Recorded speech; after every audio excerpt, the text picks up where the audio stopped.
Hello friends, welcome back to our channel. तो आज का हमारा टॉपिक है एरे। तो what is an array? Array is a contain the elements of similar data types in a object। मतलब हम multiple similar types of data store कर सकते हैं एक ही ऑब्जेक्ट में। The elements of an array are store in a continuous memory location. मतलब हम कंटिन्यूअसली मेमोरी अलोकेट कर सकते हैं एरे को। It is a data structure where we can store the similar elements. We can store only a fixed set of elements in a Java program। हमें अरे में एक फिक्स मतलब एक वैल्यू मतलब उसकी साइज डिफाइन करनी पड़ती है। पहले साइज डिफाइन करने के बाद हम उसमें मतलब आगे का डेटा स्टोर नहीं कर सकते, बिकॉज हमने जो एक बार साइज डिफाइन कर दी तो उस साइज का वो एरे हमारा बन जाता है, उसकी एक साइज बाउंड्री रहती है। Array in a Java is index based. The first element of array is stored at zero index level, and second elements are stored on the first index and as it is continuously. There are some advantages of array: code optimization and the random access. Code optimization means क्या है? Code optimization it makes the retrieve or the store data efficiently। मतलब हम multiple data store कर सकते हैं इन a single variable. Second है random access. मतलब हम दो डेटा कहाँ पे भी सेव हुआ होगा तो उसे हम उसके इंडेक्स पोजीशन से हम उसे फाइंड कर सकते हैं। और इसका एडवांटेज डिसएडवांटेज है साइज लिमिट। मतलब एरे में साइज लिमिट रहती है, हमें साइज एरे की जो साइज रहती है वो डिफाइन करनी पड़ती है, उसके बाद वो फिक्स हो जाता है एरे उस साइज के लिए। There are two types of array: single dimensional array and multi dimensional array. तो पहले हम देखते हैं सिंगल डायमेंशनल एरे।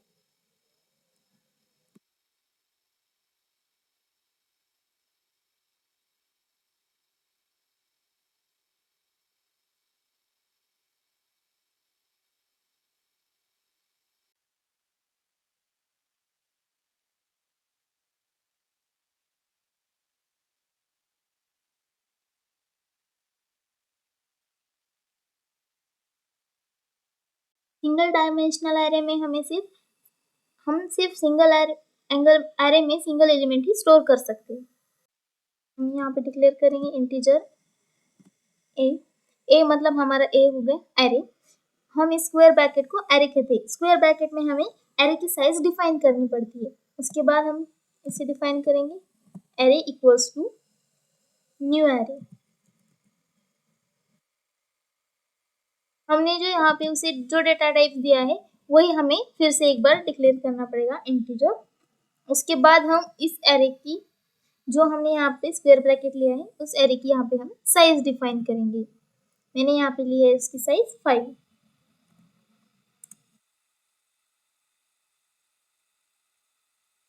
अब हम प्रिंट करेंगे एरे को।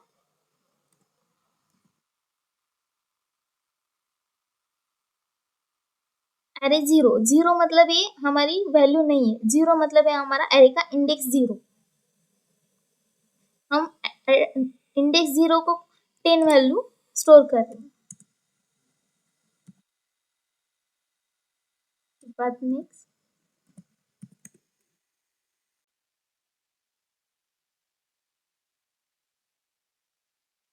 हमने यहाँ पे ली है एरे की साइज 5, तो हम यहाँ पे 5 नंबर्स प्रिंट करेंगे।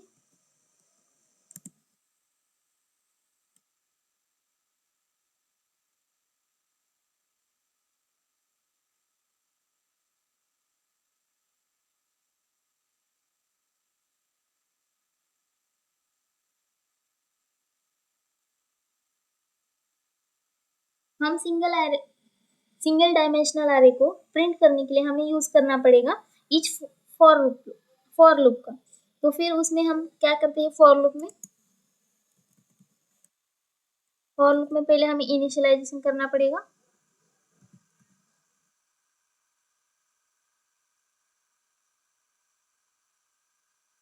इंटीजर आई को डिफाइन हमने यहाँ पे डिक्लेयर किया है, I is less than equals to array की साइज देनी पड़ेगी यहाँ पे।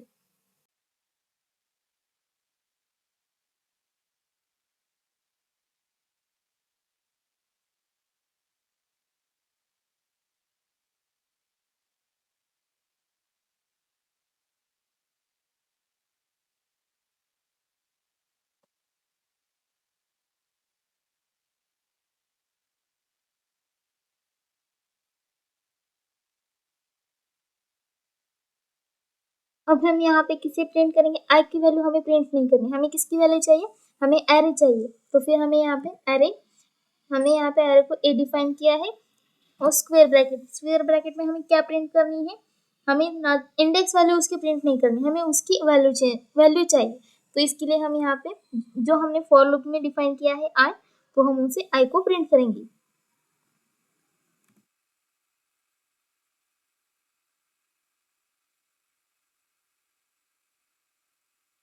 ये देखिए हमारी वैल्यू प्रिंट हो गई यहाँ पे।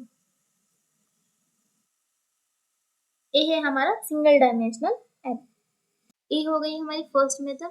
हम इसमें अनदर मेथड से भी डेटा स्टोर कर सकते हैं।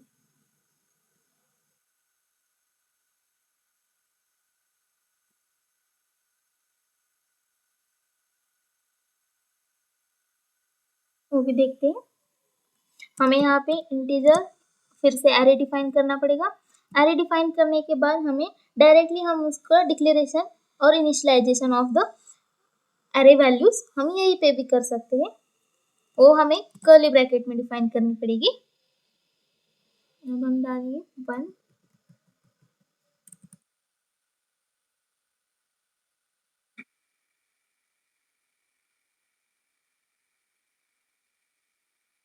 फिर से हमें फॉर लूप लेना पड़ेगा।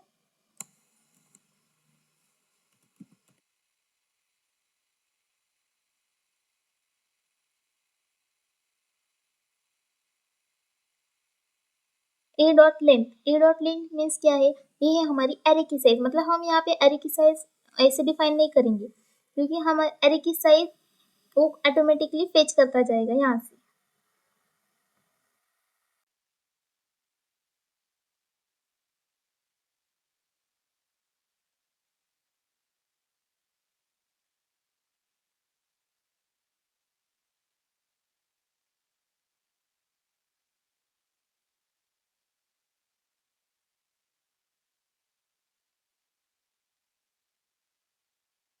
ये देखिए हमारी वैल्यू प्रिंट हो गई। तो हम दो तरीके से भी डिफाइन कर सकते हैं। मतलब हम डायरेक्टली भी यहाँ पे एरे इक्वल्स टू करके हम यहाँ पे कर्ली ब्रैकेट में भी उसकी वैल्यू हम दे सकते हैं, और हम यहाँ पे ऐसे इंडेक्स वैल्यू को भी असाइन कर सकते हैं। अब हम नेक्स्ट देखते हैं मल्टी डायमेंशनल एरे।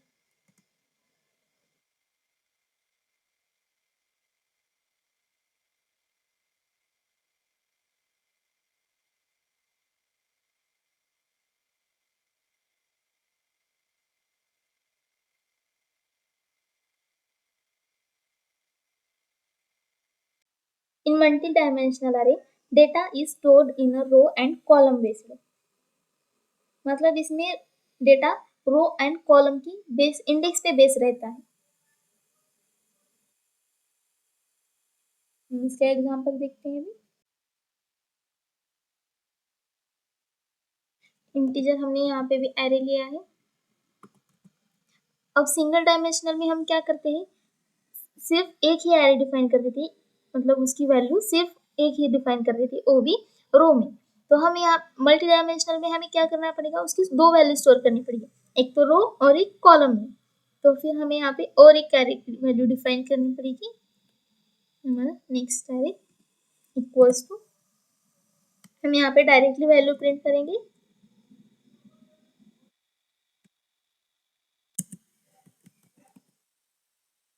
1 2 3। मतलब ये हमारा ये वैल्यू जो है ये हमारी फर्स्ट रो की वैल्यू है। मतलब 1 2 3 ये हमारी फर्स्ट रो में प्रिंट हो जाएगा। फिर हमें नेक्स्ट रो को प्रिंट करने के लिए हमें यहाँ पे सेम कॉलन देके हमें नेक्स्ट कर्ली ब्रैकेट लेना पड़ेगा।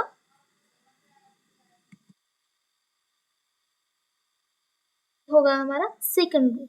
अब हमें थर्ड रो लेना है, तो उसके लिए फिर से हमें एक बार सेपरेट कर्ली ब्रैकेट लेना पड़ेगा।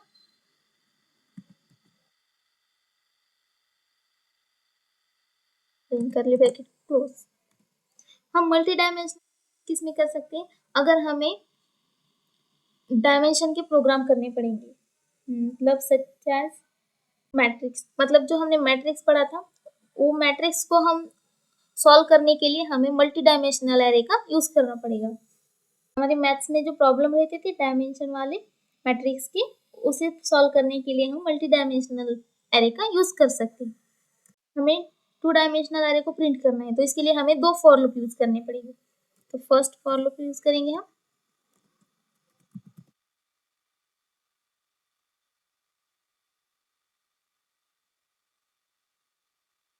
हमने यहाँ पे कितने रो लिए? 3 रो लिए, तो इसकी वजह से हम यहाँ पे I is less than equals to 3, then I plus plus।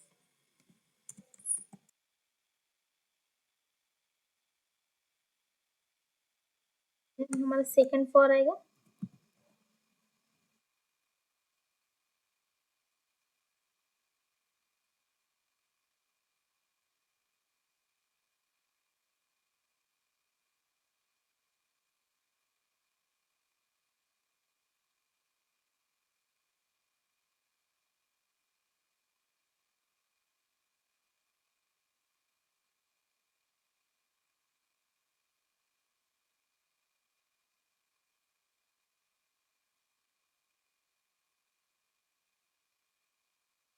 हमें यहाँ पे एरे को प्रिंट करेंगे।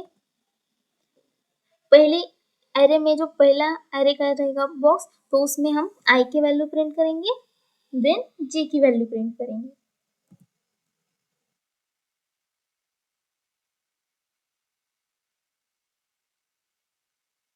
इन दोनों वैल्यू के बीच में हमें स्पेस चाहिए, क्योंकि वो डिफरेंशिएट कर सके कि इसकी वैल्यू क्या है और नेक्स्ट वैल्यू क्या है। उसके लिए हम यहाँ पे स्पेस डिफाइन करेंगे।